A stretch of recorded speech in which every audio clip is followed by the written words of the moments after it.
تعجب ہے انسانوں پر کہ کسی کا جسم مر جائے تو یہ اس کے اوپر روتے ہیں، وَلَا يَبْكُونَ عَلَى مَن مَّاتَ قَلْبُهُ وَهُوَ أَشْهَدُ، اور اگر کسی کا دل مر جائے تو اس پر ان کو رونا نہیں آتا، حالانکہ دل کی موت جسم کی موت سے زیادہ اشد ہوا کرتی ہے۔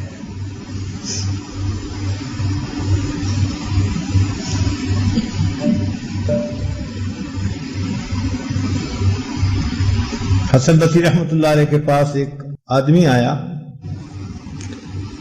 حضرت آپ واز فرماتے ہیں، درس قرآن دیتے ہیں، ہم پہ کوئی اثر نہیں ہوتا، لگتا ہے ہمارے دل سو گئے، لگتا ہے کہ ہمارے دل سو گئے۔ حسن بصری رحمۃ اللہ نے فرمایا کہ یہ نہ کہو ہمارے دل سو گئے، بلکہ یہ کہو کہ ہمارے دل مو گئے، مر گئے۔ وہ بڑا حیران ہوا، کہنے لگا حضرت دل مر کیسے گئے؟ فرمایا اے دوست، اگر کوئی شخص سویا ہوا ہو، اسے جھنجھوڑا جائے، وہ جاگ اٹھتا ہے، جو جھنجھوڑنے سے نہ جاگے سویا ہوا نہیں مویا ہوا ہوتا ہے۔ کسی بندے کے سامنے اللہ کا قرآن پڑھ کے سنایا جائے اور اس بندے کا دل اثر قبول نہ کرے، یہ اس دل کے موت کی پکی علامت ہوتی ہے۔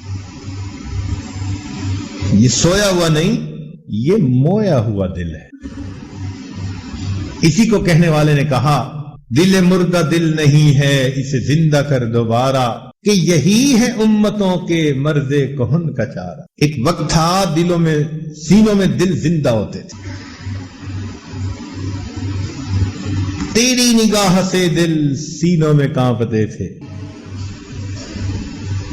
تیری نگاہ سے دل سینوں میں کانپتے تھے، کھویا گیا ہے تیرا جذبے کلندرانہ۔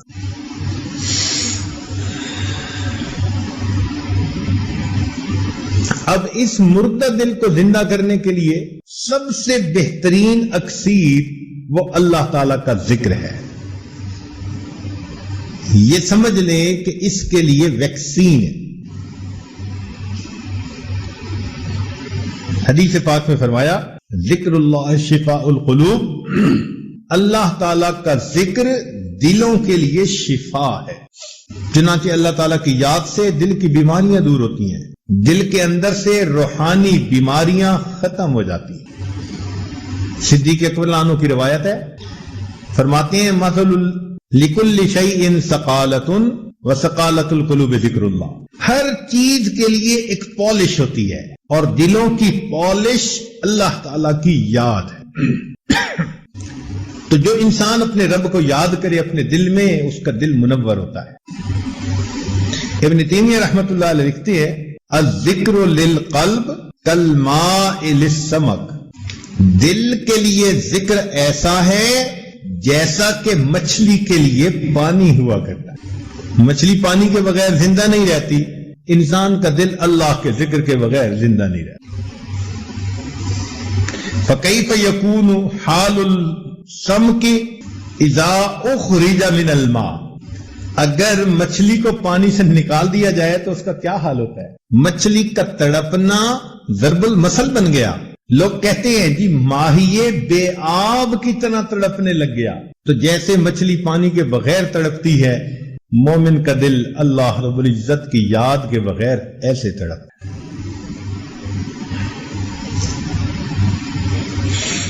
چنانچہ ابن قیم رحمۃ اللہ علیہ نے الوابل الصیب میں ذکر کے 90 فائدے گنوائے ہیں۔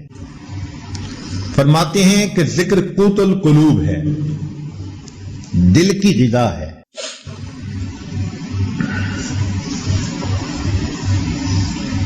انہ یطرد الشیطان، ذکر سے شیطان انسان سے دفع دور ہو جاتا ہے۔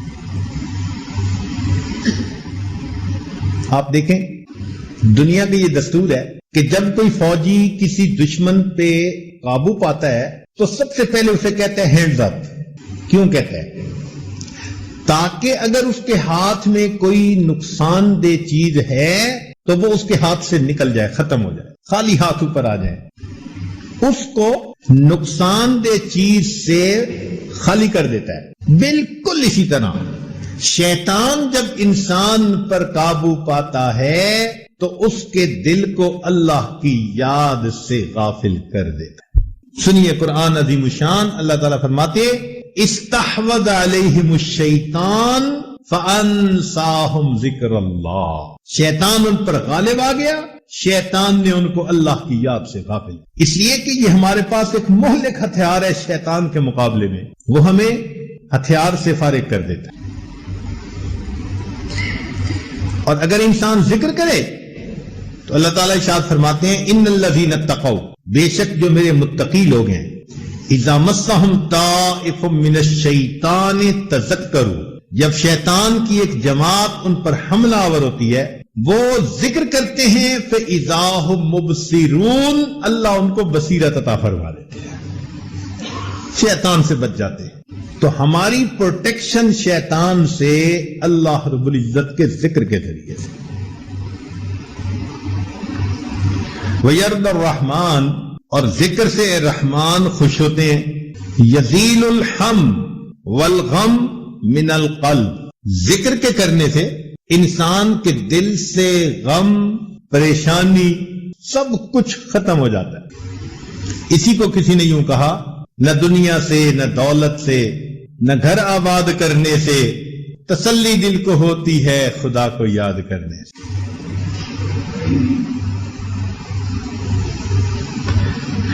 پھر ایک ذکر کا فائدہ یہ بھی ہے کہ یجلب لہ الفرح، جو شخص ذکر کرتا ہے یہ ذکر اس کے دل کو خوش کر دیتا ہے، ایک خوشی نصیب ہوتی ہے، ذکر سے عجیب مستی ہوتی ہے۔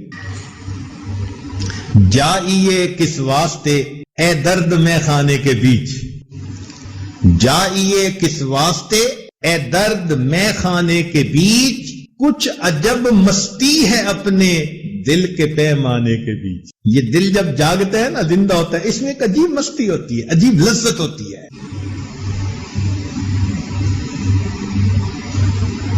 اسی کو حضرت باہو رحمت اللہ نے فرمایا، الف اللہ چمبیدی بوٹی مرشد من میرے وچ لائی ہو، نفی اسبات دا پانی ملیا ہر رگے ہر جائی ہو، اندر بوٹی مشک مچایا جان پھلن پر آئی ہو، جیوے مرشد میرا باہو جے اے بوٹی لائی ہو۔ تو جن کے سینے میں یہ ذکر ہوتا ہے پھر قدر و قیمت کا انہی کو پتہ چلتا ہے۔ ایک فائدہ ذکر کا یہ ہے، ینور القلب والوجہ، انسان کا دل بھی منور ہوتا ہے، انسان کا چہرہ بھی منور ہوتا ہے، یہ عجیب بات ہے۔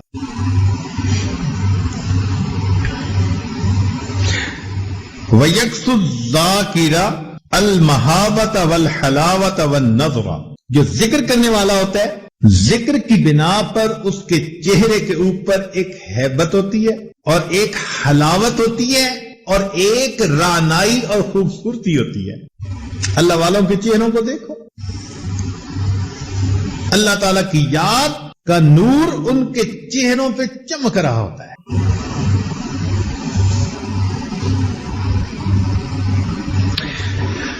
چنانچہ ہم اگر اللہ رب العزت کا ذکر کریں گے تو اس کے جواب میں اللہ رب العزت ہمیں یاد کریں گے۔ اب ذرا اس کی حقیقت سمجھ لیں، ہم تو ذکر کریں گے اللہ کا نام لے کر، اللہ کے ذریعے سے، مگر اس کے جواب میں اللہ تعالیٰ کیا کہیں گے؟ بندے بندے، نہیں، اس کا یہ مطلب نہیں ہے۔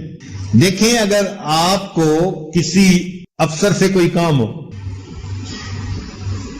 اس نے انٹرویو لینے، بچے کی اپوائنٹمنٹ کرنی ہے، تو آپ اس سے بات کرتے ہیں اور کہتے ہیں کہ جی اس دن ذرا میرے بچے کو یاد رکھیے گا۔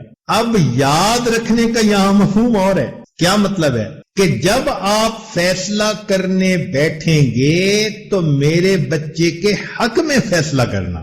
اللہ رب العزت کا یاد کرنا یہ ہے کہ بندہ اللہ تعالیٰ کو ذکر کے ذریعے سے یاد کرتا ہے، اللہ تعالیٰ اپنے بندے کو نئے نئے اعمال کی توفیقیں دے کر یاد کرے، اللہ اس بندے کے راستے کھولتے ہیں، فیصلے اس کے حق میں کر دیتے ہیں، اس کے لیے خیر کے فیصلے کر دینا، یہ اللہ کا یاد کر رہا۔ اس لیے فرمایا فَاذْكُرُونِي أَذْكُرْكُمْ، میرے بندو تم مجھے یاد کرو میں تمہیں یاد کروں گا۔ توجہ فرمائیے، فَاذْكُرُونِي أَذْكُرْكُمْ، میرے بندو تم مجھے یاد کرو میں تمہیں یاد کروں گا.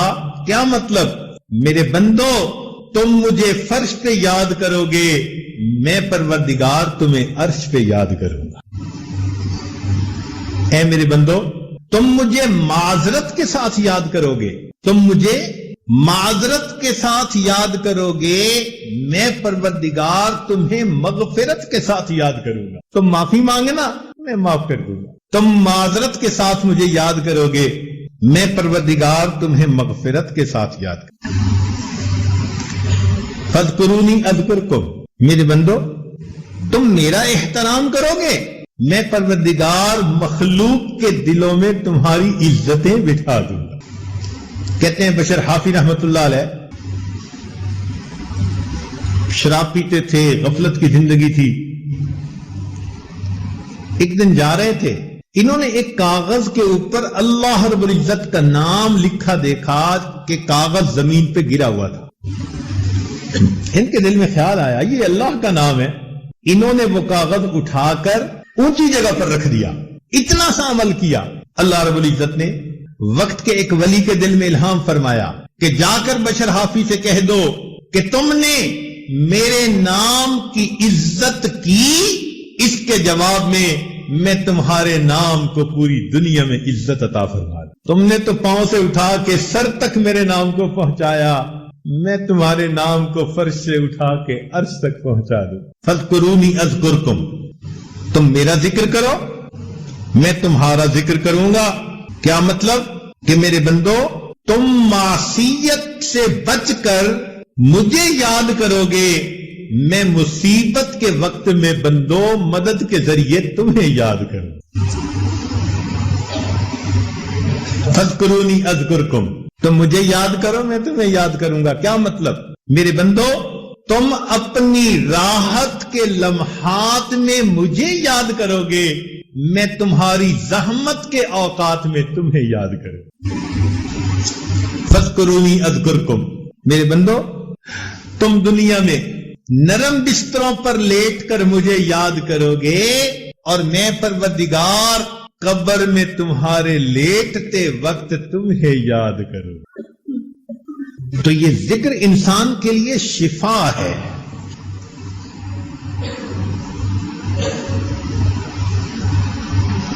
چنانچہ حسن بصری رحمت اللہ علیہ کے پاس ایک آدمی آیا. قال رجل للحسن یا ابا سعید اشکو الیک قسوۃ قلبی، اے ابو سعید میں آپ کے سامنے اپنے دل کی سختی کا شکوہ کرتا ہوں، میرا دل بہت سخت ہے. قال اذبہ بالذکر، فرمایا کہ تم ذکر کے ذریعے سے اپنے دل کو موم بنا لو. تو دل ذکر کے ذریعے سے موم ہوتا ہے، اس کے اندر رقت آ جاتی ہے، اس کے اندر خوف خدا آ جاتا ہے، اس کے اندر اللہ کی محبت آ جاتی ہے. یہ دل ذکر کے بغیر سل ہوتا ہے، اور جب ذکر کثرت سے کرے پھر سینے میں دل ہوتا ہے. اب فیصلہ ہم کریں کہ ہمارے سینے میں دل ہے یا ہمارے سینے میں سل ہے.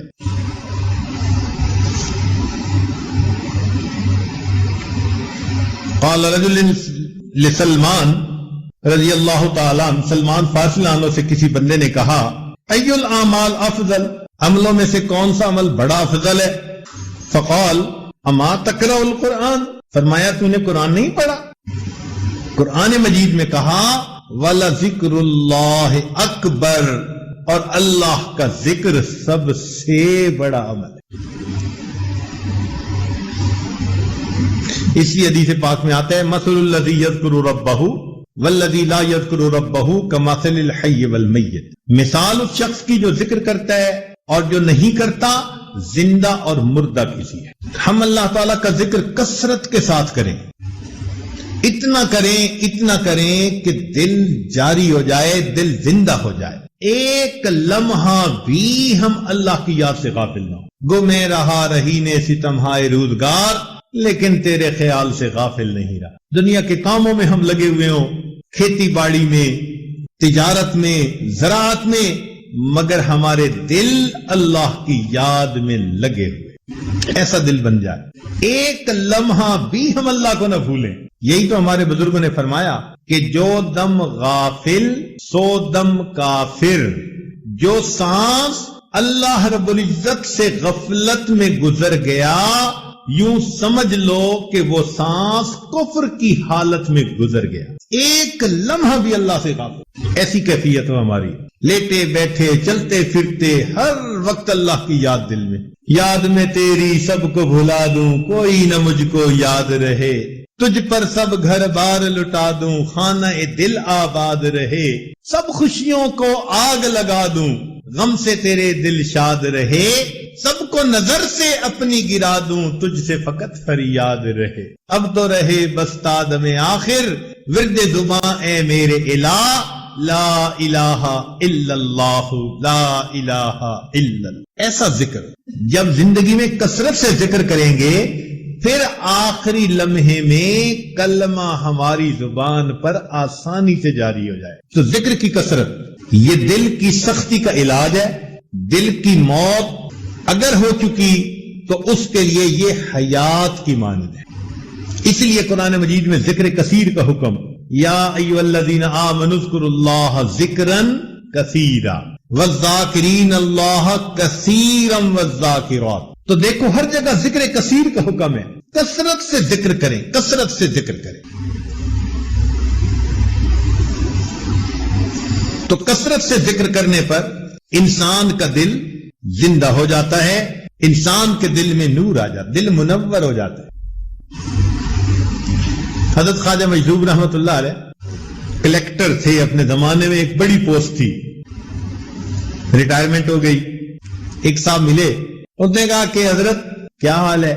کیونکہ شاعر تھے تو شعراء حضرات بسا اوقات شعر میں جواب دے دیتے ہیں، آمد ہو جاتی ہے۔ تو حضرت نے شعر میں جواب فرمایا، سننے والے فرمایا، پینشن ہو گئی ہے کیا بات ہے اپنی، پینشن ہو گئی ہے کیا بات ہے اپنی، اب دن بھی ہے اپنا اور رات ہے اپنی، پینشن ہو گئی ہے کیا بات ہے اپنی، اب دن بھی ہے اپنا اور رات ہے اپنی، اب اور ہی کچھ ہے میرے دن رات کا عالم، ہر وقت ہی رہتا ہے ملاقات کا عالم۔ یہ کیفیت بندے کی ہو، اب اور ہی کچھ ہے میرے دن رات کا عالم، ہر وقت ہی رہتا ہے ملاقات کا عالم۔ اتنا ذکر کرے کہ اللہ رب العزت دل میں آ جائے، اللہ دل میں سما جائے، بلکہ سچ کہوں کہ اللہ دل میں چھا جائے۔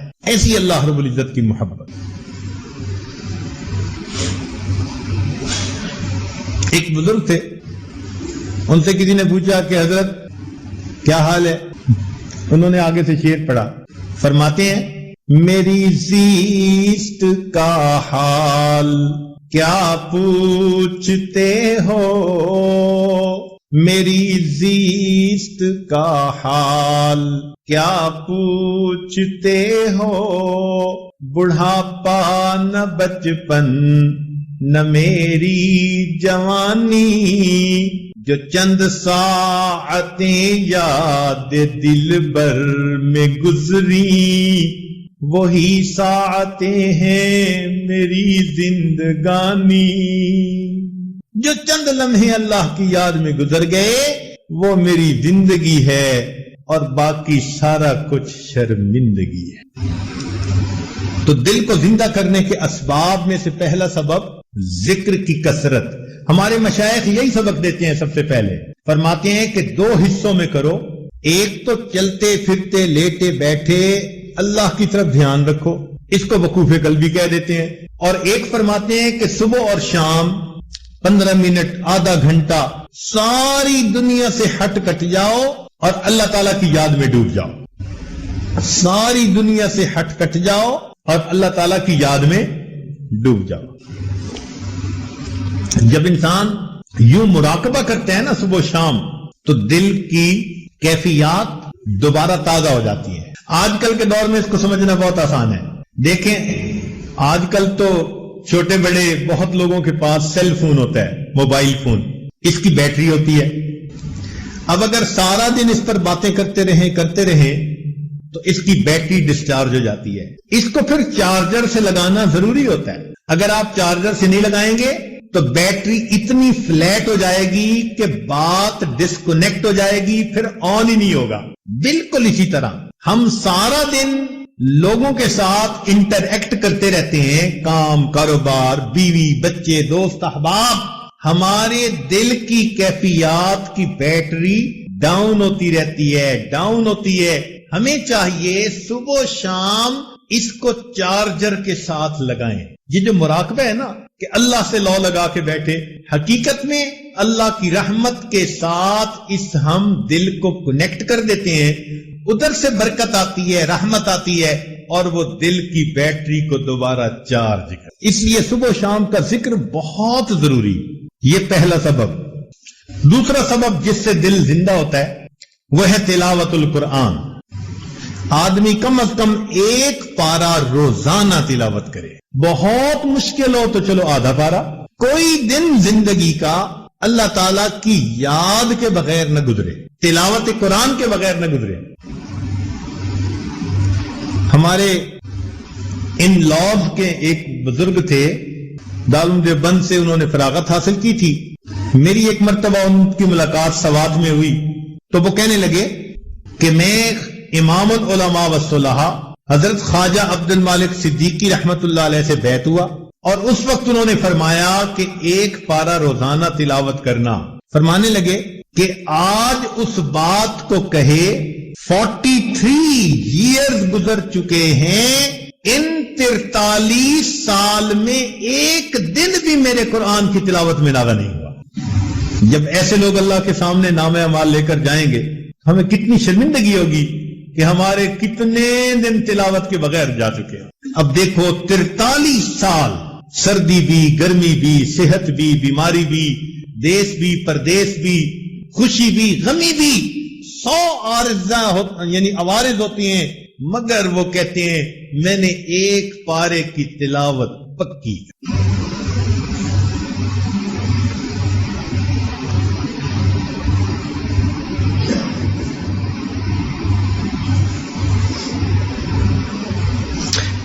چنانچہ عبداللہ ابن عباس عنہ فرمایا کرتے تھے، من احب القرآن احب اللہ ورسولہ، جو شخص قرآن سے محبت کرتا ہے وہ اللہ رب العزت اور اس کے رسول سے محبت کرتا ہے، اور اللہ اور اس کے رسول اس بندے سے محبت کرتے ہیں۔ سیدنا عثمان ابن عفان رضی اللہ عنہ ایک عجیب بات فرماتے تھے، ان کو قرآن مجید کے ساتھ بہت عشق کا تعلق تھا، حتیٰ کہ ان کی شہادت بھی قرآن مجید کی تلاوت کرتے ہوئی۔ وہ فرماتے تھے لو طہرت قلوبکم ما شبعت من کلام ربکم، اگر تمہارے دل پاک ہو جاتے تو اللہ رب العزت کے قرآن پڑھنے سے تمہارا دل کبھی نہ بھرتا، کبھی تمہارا دل ہی نہ بھرتا۔ یہ جو دلوں کے اندر نجاست ہوتی ہے، گناہوں کی میل ہوتی ہے، اس کی وجہ سے پھر تلاوت کرنا بوجھ نظر آتا ہے۔ لاہور میں ایک مسجد میں درس قرآن دینے کا موقع ملا تو جو وہاں کے امام خطیب تھے وہ کہنے لگے حضرت میرے ہاں ناشتے پہ چلے۔ ہم ان کے ہاں چلے گئے، وہ بتانے لگے کہ حضرت میرے والد عاشق قرآن تھے۔ میں نے انہیں کہا کہ بھئی ہمیں ناشتے میں اتنا لطف نہیں آئے گا، آپ اپنے والد کی باتیں سنائیں، ہمیں اس میں مزہ زیادہ آئے گا۔ انہوں نے عجیب بات ایک سنائی، کہنے لگے کہ میرے والد صاحب کو کسی نے یہ کہہ دیا کہ اگر آپ 1 قرآن پاک روز تلاوت کریں اور 2 سال آپ کا یہ معمول رہے تو قرآن مجید کا فیض آپ کی آنے والی نسل میں جاری ہو جائے گا۔ کہنے لگے والد صاحب نے عمل کرنا شروع کر دیا، روزانہ 1 قرآن مجید پڑھتے ہیں، روزانہ 1 قرآن مجید۔ اب بتائیں کہ 2 سال کوئی تھوڑا وقفہ تو نہیں نہ ہوتا، انہوں نے مستقل 2 سال 1 قرآن مجید روز پڑھا۔ کہنے لگے اس کا نتیجہ یہ ملا کہ میرے والد صاحب کی جتنے بیٹے جتنی بیٹیاں، ان کے آگے جتنے بیٹے جتنی بیٹیاں، کسی کی عمر اگر 7 سال سے زیادہ ہے تو وہ قرآن مجید کا حافظ ہے۔ میرے والد کی نسل سے کوئی بیٹا بیٹی ایسی نہیں، نرینہ یا مادینہ کوئی اولاد ایسی نہیں کہ جو دنیا میں زندہ ہو 7 سال سے اوپر ہو، قرآن کے حافظ نہ ہو۔ اللہ اکبر کبیر. محبت والے لوگ ابھی بھی زندہ ہیں. ہمیں شجاع آباد کی طرف ایک جگہ جانا پڑا, اسے کہتے ہیں حافظ والا. واہ میرے مولا, اس پورے گاؤں کے اندر ایک گھر ایسا نہیں جس میں کوئی عورت یا مرد اللہ کے قرآن کا حافظ نہ موجود. پوری بستی کے اندر کوئی ایسا گھر نہیں. ابھی کچھ لوگ باقی ہیں جہاں میں. تو بھائی وہ تو پورے قرآن کی تلاوت کرتے تھے. ہمارے لیے ایک پارہ تلاوت کون سا مشکل کام ہے.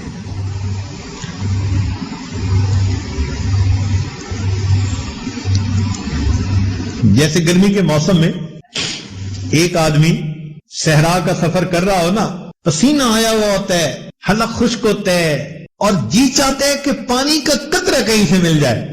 اب ایسے بندے کو اگر ٹھنڈا اور بہترین شربت دیا جائے, وہ کتنی رغبت سے اس شربت کو پیتا ہے. اللہ والے اللہ کے قرآن کو اسی طرح پڑھتے ہیں کہ ہر آیت پڑھتے ان کو یوں مزہ آتا ہے جیسے پیاسے بندے کو شربت پینے کا مزہ آتا ہے.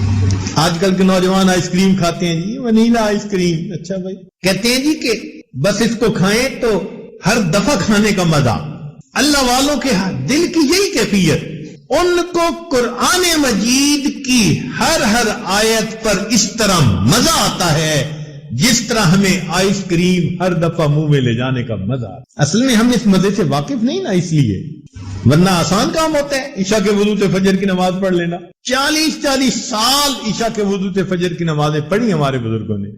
وہ رات کے اندھیرے کے اس طرح منتظر ہوتے تھے, ہم تہجد پڑھیں گے جس طرح دلہا اپنی دلہن سے ملاقات کے لیے رات کا منتظر ہوا کر. اس لیے کہتے تھے کہ لوگوں کا دن سورج کے طلوع ہونے سے شروع ہوتا ہے اور ہمارا دن سورج کے غروب ہونے سے شروع ہوتا ہے. امام راضی رحمت اللہ علیہ فرماتے تھے, اللہ دن اچھا نہیں لگتا مگر تیری یاد کے ساتھ, رات اچھی نہیں لگتی مگر تجھ سے راز و نیاز کے ساتھ. مجھ کو نہ اپنا ہوش نہ دنیا کا ہوش ہے, بیٹھا ہوں مست ہو کے تمہارے جمال میں, تاروں سے پوچھ لو میری روداد زندگی, راتوں کو جاگتا ہو تمہارے خیال. اللہ کی یاد میں راتوں کو جاگتے ہیں.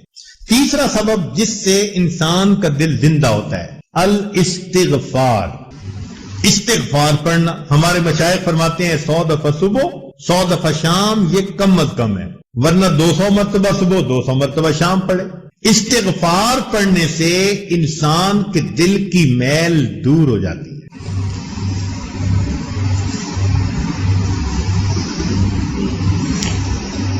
عائشہ صدیقہ رضی اللہ تعالیٰ عنہ نے روایت کی نبی علیہ السلام سے کہ طوبی لمن وجد فی صحیفتہ استغفارا کثیرا, مبارک ہو اس کو جو قیامت کے دن اپنے نام اعمال میں کثرت کے ساتھ استغفار لکھا دیکھے گا. اب بتاؤ یہ کتنا آسان کام ہے. آپ کام کر رہے ہیں, جو مرضی کر رہے ہیں, ڈرائیونگ کر رہے ہیں, استغفر اللہ اپنی زبان پہ رکھیں. استغفر اللہ کے لفظ پڑھنے میں کون سی مشکل ہے. آپ اس کو 1000 دفعہ پڑھ سکتے ہیں, یا تو پورا پڑھیں استغفر اللہ ربی من کل ذنب واتوب الیہ. نہیں پڑھ سکتے تو فقط استغفر اللہ بھی پڑھیں گے تو برکت سے خالی نہیں رہے گی.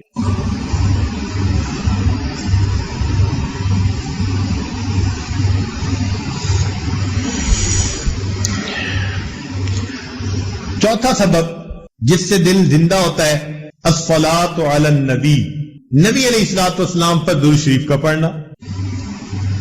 نبی علیہ السلام نے ارشاد فرمایا من صلی علی واحدۃ صلی اللہ علیہ عشرا, جو ایک مرتبہ مجھ پر درود شریف پڑھتا ہے اللہ رب العزت اس بندے پر 10 مرتبہ رحمت نازل فرماتے.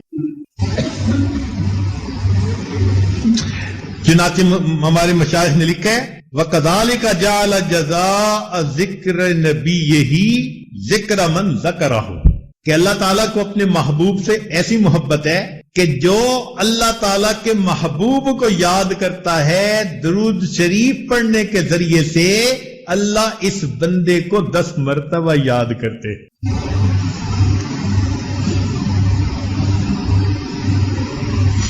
حدیث پاک میں آتا ہے من صلی علیہ صلاۃ واحدۃ, جس نے مجھ پر ایک مرتبہ درود شریف پڑھا صلی اللہ علیہ 10 صلوات, اللہ تعالیٰ 10 رحمتیں نازل فرماتے ہیں. وحطت عنہ 10 خطیئات، اس کی 10 خطائیں اللہ معاف فرما دیتے ہیں. ورفعت لہ 10 درجات، اور جنت میں اس کے 10 درجے بلند فرما دیتے ہیں. اسی نبی علیہ السلام نے ارشاد فرمایا البخیل من ذکرت عندہ فلم یصلی، بخیل ہے وہ شخص جس کے سامنے میرا نام آئے، میرا تذکرہ ہو اور وہ مجھ پر درود نہ پڑھے. اس لیے جب بھی نبی علیہ السلام کا نام نامی اس میں گرامی آئے تو صلی اللہ علیہ وسلم کم از کم ضرور پڑھنا چاہیے. حدیث پاک میں آتا ہے کہ ان للہ ملائکۃ سیاحین، اللہ تعالیٰ کے کچھ فرشتے ایسے ہیں جو زمین کے اندر چلتے پھرتے ہیں، سیاحت کرتے ہیں. یبلغونی ان امتی السلام، میرا امتی جو مجھ پر درود پڑھ رہا ہوتا ہے یہ فرشتے اس درود و سلام کو مجھ تک پہنچا دیتے ہیں. اور ایک حدیث پاک میں فرمایا ان اول الناس بی یوم القیامت اکثرہم علی صلاۃ، قیامت کے دن میرے سب سے قریب وہ انسان ہوگا جو سب سے زیادہ مجھ پر درود شریف پڑھنے والا ہو. تو معلوم ہوا کہ ہمیں یہ سب اسباب عمل میں لانے ہیں. اللہ کا ذکر کثرت سے کرنا ہے، اور 2 تلاوت قرآن کرنی ہے، استغفار کرنا ہے، اور درود شریف پڑھنا ہے. کئی لوگ سوال پوچھتے ہیں جی استغفار پہلے کریں یا درود شریف پہلے پڑھیں؟ تو ہمارے بزرگوں نے اس کا ایک سادہ سا جواب دیا ہے. اگر کوئی کپڑا میلا ہو تو اس کو ترتیب یہی ہے کہ پہلے دھوتے ہیں اور پھر اس کے اوپر عطر لگا دیتے ہیں. یا کبھی ایسا ہوا کہ کسی نے پہلے عطر لگا دی ہو بعد میں دھویا ہو؟ پہلے کیا کرتے ہیں؟ دھو لیتے ہیں، بعد میں کیا کرتے ہیں؟ تو استغفار سے ان میلے دلوں کو دھو لیجئے، پھر درود شریف کے ذریعے سے عطر اور خوشبو اس پر چھڑک لیجئے.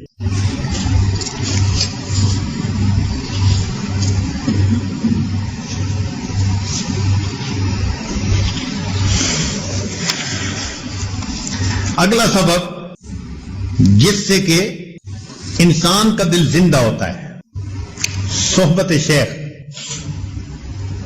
اللہ تعالیٰ ارشاد فرماتے ہیں یا ایھا الذین آمنوا اتقوا اللہ وکونوا مع الصادقین، اے ایمان والو اللہ سے ڈرو اور سچوں کے ساتھ رہو، جن کے قول اور فعل میں تضاد نہیں ہوتا، جن میں درنگی نہیں ہوتی. ایسے لوگوں کی صحبت اختیار کرو، اس صحبت سے انسان کا دل بہت جلدی سنورتا ہے. ان اللہ والوں کے دل مقناطیس کی طرح ہوتے ہیں، جیسے لوہے کو مقناطیس کھینچتا ہے، اللہ کے بندوں کے دلوں کو اللہ والوں کے دل ایسے کھینچتے ہیں. تاثیر ہوتی ہے. ہم لوگ جب الیکٹریکل انجینئرنگ پڑھتے تھے تو ہمیں ٹرانسفارمر کے بارے میں پڑھاتے ہوئے انہوں نے کہا کہ دیکھو ایک ادھر کی وائنڈنگ ہوتی ہے پرائمری، ایک ادھر کی وائنڈنگ ہوتی ہے سیکنڈری.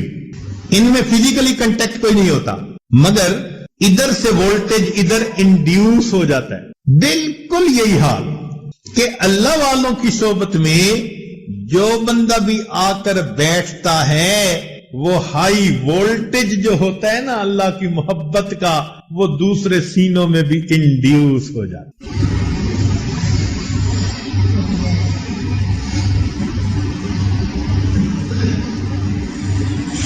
الصحبت مؤثرۃ، صحبت کی تاثیر ہوتی ہے. صحبت صالح ترا صالح کند، صحبت طالع ترا طالع کند. نیکوں کی صحبت انسان کو نیک بنا دیتی ہے اور بدکار بندے کی صحبت انسان کو بد بنا دیتی ہے. علماء نے لکھا ہے کہ جو لوگ جانور پالتے ہیں نا ان جانوروں کا بھی انسان پر اثر ہو جاتا ہے. مثال کے طور پہ جو لوگ گھوڑے پالتے ہیں نا ان میں بہادری آ جاتی ہے، جو لوگ اونٹ پالتے ہیں ان میں ضد ہٹ دھرمی آ جاتی ہے، اور جو لوگ بکریاں پالتے ہیں ان میں عاجزی آ جاتی ہے. اب ذرا غور کریں کہ جانور کے ساتھ وقت گزارنے سے اگر جانور کے اس کے اوپر اثرات آ جاتے ہیں تو ہم اگر اللہ والوں کے ساتھ وقت گزاریں گے تو کیا ہمارے اوپر ان کے اچھے اثرات نہیں آئیں گے؟ نہ پوچھن خرقہ پوشوں کی ارادت ہو تو دیکھ ان کو، یدے بیضا لیے بیٹھے ہیں اپنی آستینوں. اللہ والوں کی صحبت سے انسان کا دل زندہ ہوتا ہے، مردہ دل زندہ ہو جاتا ہے. ایک لمحے کی صحبت. ہمارے ایک عالم تھے وہ کہنے لگے کہ بیت کا تعلق تھا میرا شجاع آباد میں ایک بزرگ گزرے ہیں عبداللہ بہلوی رحمت اللہ علیہ. یہ نقشبندیہ سلسلہ کے بزرگ تھے, بڑے عالم تھے.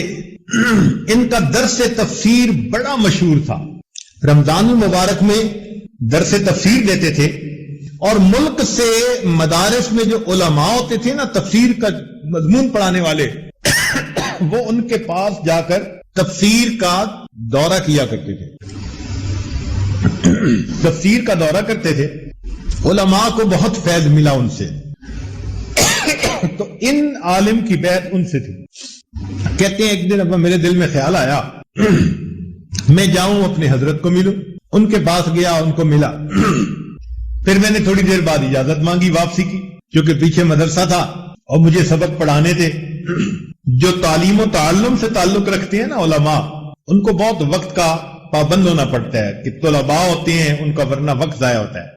کہنے لگے جب میں نے حضرت سے اجازت مانگی تو حضرت نے فرمایا کہ مولانا کچھ وقت ہمارے پاس بھی رہو. میرے دل میں خیال آیا ساری زندگی میں نے پڑھنا پڑھانا ہے. میں نے فون کر دیا اور محتمم کو بتا دیا کہ جی میں 3 دن شیخ کی خدمت میں رہنا چاہتا ہوں, میرا سبق میرے فلاں دوست کو کہہ دیں وہ پڑھا دیں گے, تو طلباء کا نقصان نہیں ہوگا. میں 3 دن رہا. کہتے ہیں کہ 3 دن شیخ کی صحبت میں رہنے کا نتیجہ یہ نکلا کہ جب لوٹ کر میں واپس گھر آیا تو آنے والے 3 سال میں ایک مرتبہ بھی میری تہجد قضا نہ ہوئی. 3 راتوں کا بدلہ یہ ملا کہ 3 سال میں ایک مرتبہ بھی میری تہجد قضا نہ ہوئی.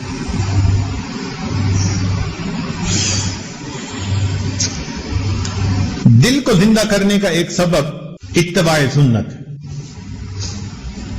ہر کام نبی علیہ الصلوۃ والسلام کی سنت کے مطابق کریں. ہر کام, کھانا پینا, چلنا پھرنا, اٹھنا بیٹھنا, رفتار گفتار کردار, ہر چیز نبی علیہ السلام کی سنت کے مطابق. ہمارے سلسلہ علیہ نقشبندیہ میں اس کا بہت اہتمام بتایا جاتا ہے. چھوٹے سے چھوٹا عمل, بڑے سے بڑا عمل, کوئی عمل بھی سنت کے خلاف نہیں ہونا چاہیے. ہر وقت نظر اس چیز کو تلاش کرتی رہے کہ میں نے اس عمل میں کیسے کرنا ہے. اور اس کا بہترین طریقہ یہ بھی ہے کہ مسنون دعائیں یاد کر لیجئے.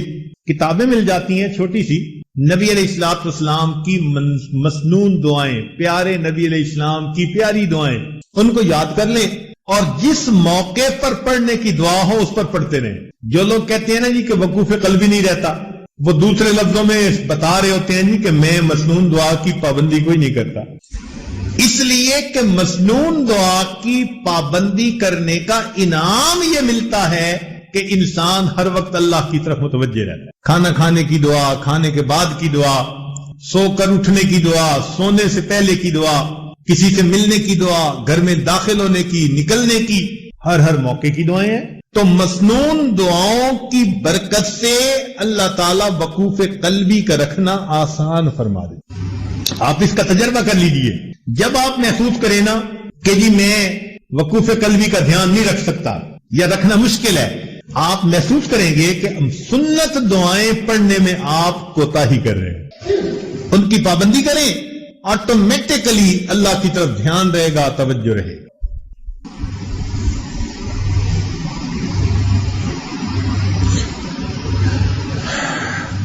دل کو زندہ کرنے کا ایک اور عمل قیام اللیل, تہجد کی نماز. چنانچہ جو لوگ چاہتے ہیں کہ اللہ رب العزت سے تعلق ہو, ان کی محبت دل میں ہو, ہم اللہ تعالیٰ کے مقبول بندوں میں شامل ہو جائیں, ان کو چاہیے کہ رات کے آخری پہر میں چند رکعت نفل اللہ کے حضور ضرور پڑھا کریں. اللہ تعالیٰ فرماتے ہیں والذین یبیتون لربہم سجدا وقیاما. حدیث پاک میں آتا ہے افضل الصلاۃ بعد المکتوبۃ قیام اللیل, کہ 5 فرض نمازوں کے بعد سب سے افضل نماز تہجد کی نماز ہے. قیل للحسن, حسن رحمت اللہ علیہ سے یہ کہا گیا ما بال المتہجدین احسن الناس وجہا, کیا وجہ ہے کہ تہجد پڑھنے والوں کے چہرے بڑے منور ہوتے ہیں, ان کے چہروں پہ بڑا نور ہوتا ہے. قال, انہوں نے جواب دیا لأنہم خلو بالرحمن فَأَلْبَسَهُمْ نُورٌ مِّن نُورِهِ، اس لیے کہ وہ اللہ کے ساتھ تنہائی میں عبادت میں وقت گزارتے ہیں، اللہ اپنے نور کو ان کے چہروں پر پالش کر دیتے۔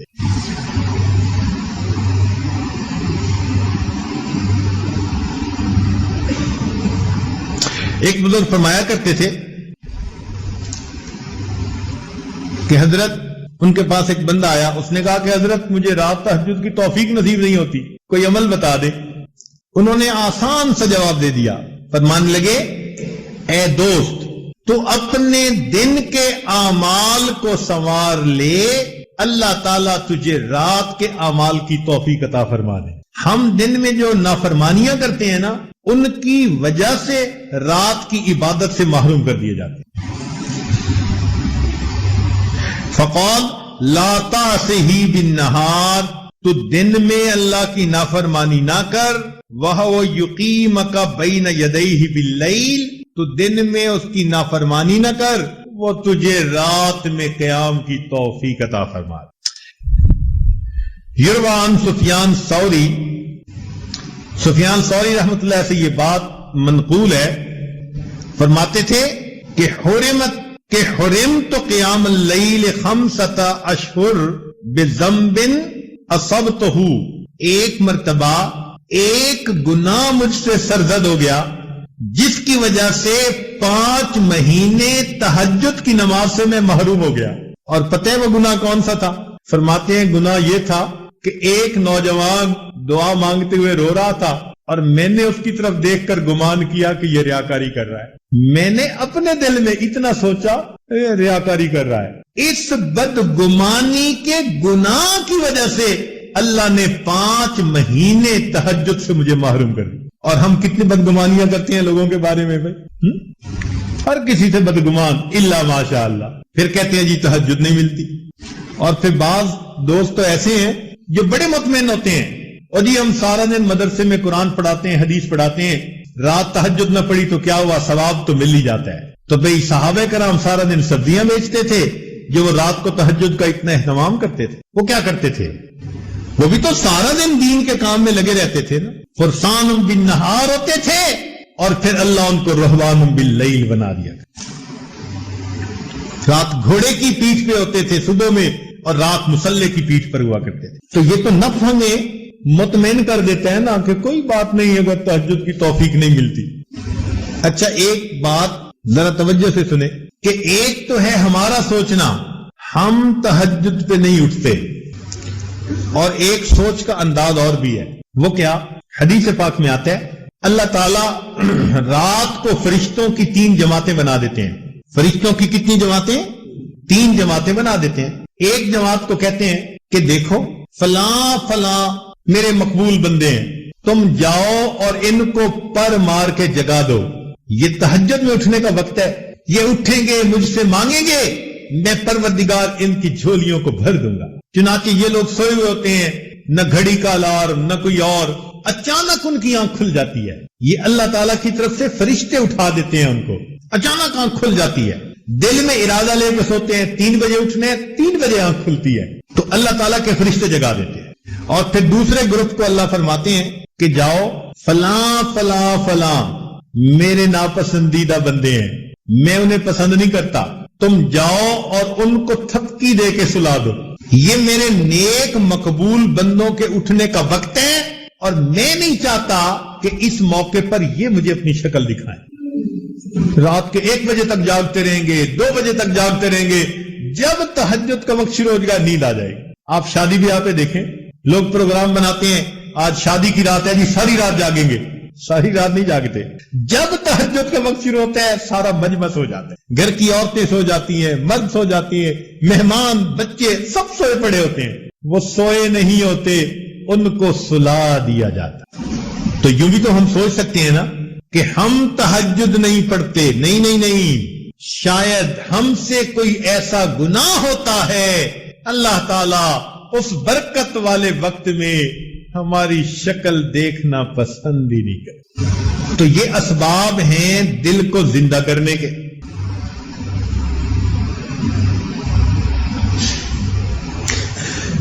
ایک آخری سبب الدعا. یہ جتنے اعمال ہیں یہ بندہ کر لے، اس سے بھی ابھی کام نہیں ہوتا. ایک قدم اور آگے، وہ کیا کہ سب کچھ کر کے پھر اللہ سے فریاد کرے، پھر اللہ سے مانگے. اللہ اکبر کبیرہ. دیکھیں ایک مثال سمجھے. چھوٹا بچہ ہوتا ہے نا جو ابھی چلنا سیکھ رہا ہوتا، تو باپ اس کو وہاں کھڑا کر دیتا ہے اور پاس بیٹھ کے بلاتا ہے، بیٹے ادھر آؤ. باپ کو پتہ ہے یہ بچہ اتنے قدم نہیں اٹھا سکتا، مگر وہ یہ دیکھنا چاہتا ہے کہ یہ بچہ میری طرف متوجہ ہو کے قدم اٹھاتا ہے یا نہیں. بیٹے ادھر آؤ، بیٹے ادھر آؤ. جب باپ بلاتا ہے تو وہ بچہ قدم اٹھانے کی کوشش کرتا ہے اور قدم اٹھاتے ہوئے ڈولتا ہے، اور جب گرنے لگتا ہے نا تو باپ اس کو گرنے نہیں دیتا، بچے کو ہاتھوں میں لے کر اپنے سینے سے لگا لیتا. بالکل ہماری مثال یہی ہے. اللہ تعالیٰ فرماتے ہیں میرے بندے مجھ تک آؤ. اس پروردگار کو پتا ہے یہ بندے ہیں، یہ کمزور ہیں، ان کے پیچھے نفس لگا ہے، شیطان لگا ہے، ان کی ہمت نہیں ہے یہ پہنچ سکیں. مگر وہ تو یہ دیکھنا چاہتے ہیں نا کہ میری طرف توجہ کر کے قدم اٹھاتا کون ہے. جو ہمت کر لیتا ہے، قدم اٹھاتا ہے، کہیں ڈولنے بھی لگتا ہے، اللہ تعالیٰ ڈولنے نہیں دیتے، اس بندے کو اپنی رحمت کی چادر میں چھپا لیتے. سنیے قرآن عظیم الشان. اللہ تعالیٰ فرماتے ہیں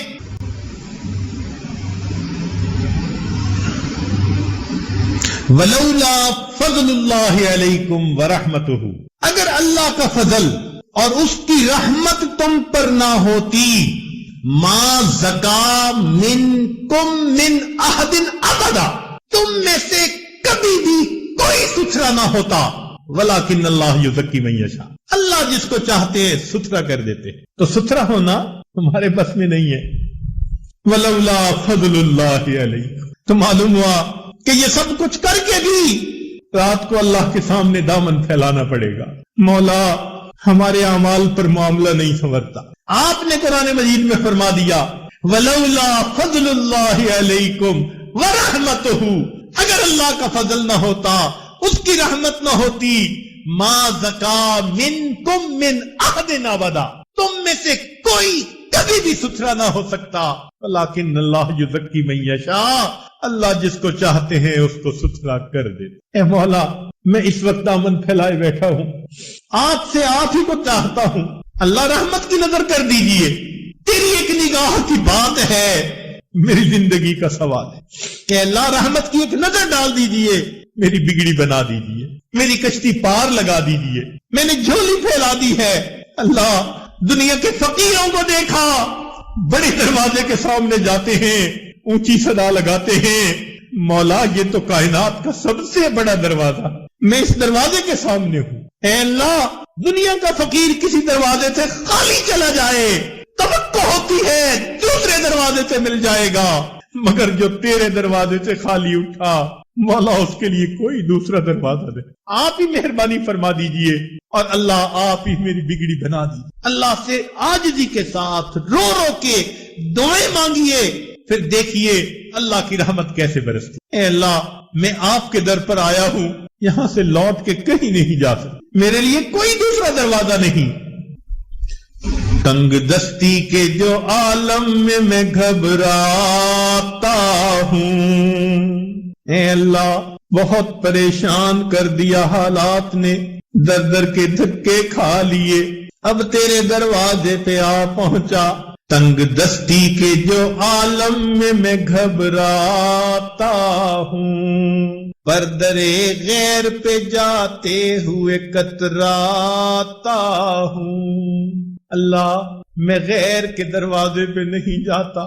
دنیا کہتی ہے عامل کے پاس چلے جاؤ، فلاں جگہ چلے جاؤ، اللہ کہیں نہیں جاؤں گا. مسجد میں ہوں، تیرے دروازے پہ ہوں، اب میں کسی اور طرف نہیں جاتا.